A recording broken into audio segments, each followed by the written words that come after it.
ಸ್ನೇಹಿತರೆ, ಸೀಮೆ ಎಣ್ಣೆ ಅಂತಂದರೆ ಈಗಿನ ಜನ್ರೇಷನ್ಗೆ ಅಷ್ಟಾಗಿ ಗೊತ್ತಿಲ್ಲ ಅಂತ ಅನಿಸುತ್ತೆ. ಈ 19 ಕಿಡ್ಸ್ ಅಂತ ಏನಿದಾರೋ ಅವರಿಗೆ ಅದರ ಬಗ್ಗೆ ಭಾಳ ಚೆನ್ನಾಗಿ ತಿಳಿದೈತೆ. ಏಕೆಂತಂದರೆ ಆಗ ಕರೆಂಟ್ ಇರೋದೇ ಅಪರೂಪ ಆಗಿರ್ತಿತ್ತು. ಇದ್ರೂ ಎಲ್ಲರ ಮನೆಯಲ್ಲೂ ಇರ್ತಾ ಇದ್ದಿಲ್ಲ. ಇರೋಂಥರ ಮನೆಯಲ್ಲೇ ಕರೆಂಟ್ ಹೋಗೋದು ಬರೋದು ಭಾಳ ಆಗ್ತಾ ಇತ್ತು. ಅದಕ್ಕೆ ಜನ ಸೀಮೆ ಎಣ್ಣೆ ದೀಪನ ಯಾವಾಗಲೂ ರೆಡಿ ಇಟ್ಕೊಂಡಿರ್ತಿದ್ರು ಮನೆಯಲ್ಲಿ. ಬಹಳಷ್ಟು ಜನರ ವಿದ್ಯಾಭ್ಯಾಸ ಆ ಸೀಮೆ ಎಣ್ಣೆ ದೀಪದ ಮುಂದೆನೇ ನಡೀತಾ ಇತ್ತು. ಅಂತ ಸೀಮೆ ಎಣ್ಣೆ ಏಕಾಏಕಿ ಮಾಯ ಆಗ್ಬಿಡ್ತದೆ.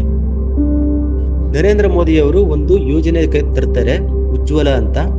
ಆ ಯೋಜನೆ ಅಡಿಯಲ್ಲಿ BPL ಕಾರ್ಡ್ ಯಾರು ಹೊಂದಿರ್ತಾರೋ ಅವರಿಗೆ ಪ್ರತಿ ಮನೆಗೆ ಒಂದು ಗ್ಯಾಸ್ ಸಿಲಿಂಡರು ಮತ್ತೆ ಒಂದು ಸ್ಟವ್ನ ಸರ್ಕಾರನೇ ಉಚಿತವಾಗಿ ಕೊಟ್ಬಿಡುತ್ತೆ.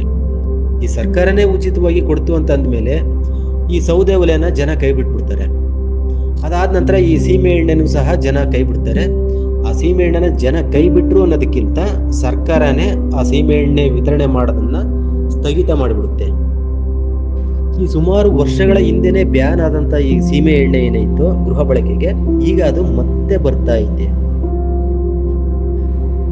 ಅವತ್ತಿನಿಂದ ಇಲ್ಲಿವರೆಗೂ ಸರ್ಕಾರ ಸೀಮೆ ಎಣ್ಣೆನ ವಿತರಣೆ ಮಾಡಿದ್ದಿಲ್ಲ.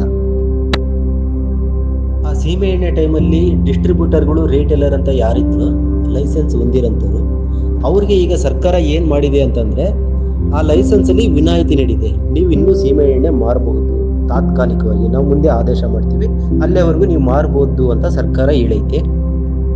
ಈಗಾಗಲೇ ಅಮೆರಿಕ, ಇಸ್ರೇಲ್, ಇರಾನ್ ಯುದ್ಧದಿಂದ ಕಚ್ಚಾ ತೈಲ ಪೂರೈಕೆಯಲ್ಲಿ ವ್ಯತ್ಯಯ ಉಂಟಾಗಿರೋದಂತೂ ಸತ್ಯ.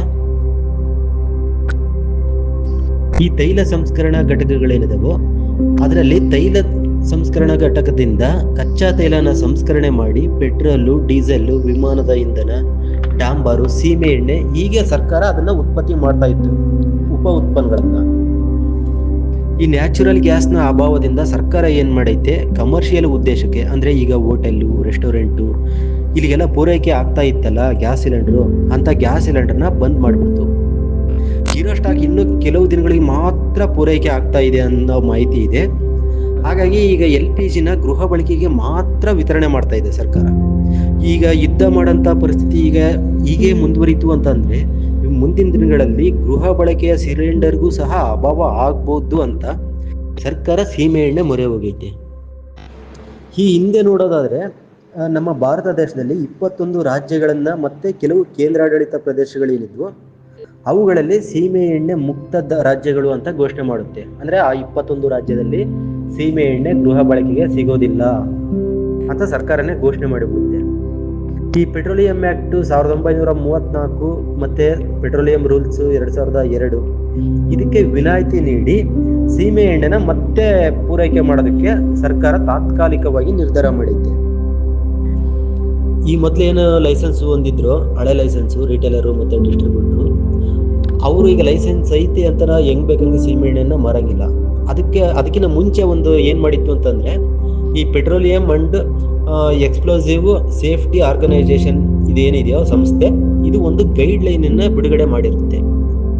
ಈಗ ಸ್ಫೋಟಗೊಳ್ಳಂತ ವಸ್ತುಗಳು, ಪೆಟ್ರೋಲು, ಡೀಸೆಲ್ಲು, ಸೀಮೆಎಣ್ಣೆ, ಗ್ಯಾಸು ಇಂಥವನ್ನೆಲ್ಲ ಯಾವ ರೀತಿ ಉಪಯೋಗಿಸ್ಬೇಕು, ಏನೆಲ್ಲ ಸೇಫ್ಟಿ ಮೆಜರ್ಸ್ನ ಫಾಲೋ ಮಾಡಬೇಕು ಅಂತ ಒಂದು ಗೈಡ್ ಲೈನ್ ಬಿಟ್ಟಿರುತ್ತಲ್ಲ ಅದನ್ನ ಫಾಲೋ ಮಾಡಬೇಕು ಅಂತ ಹೇಳೈತೆ.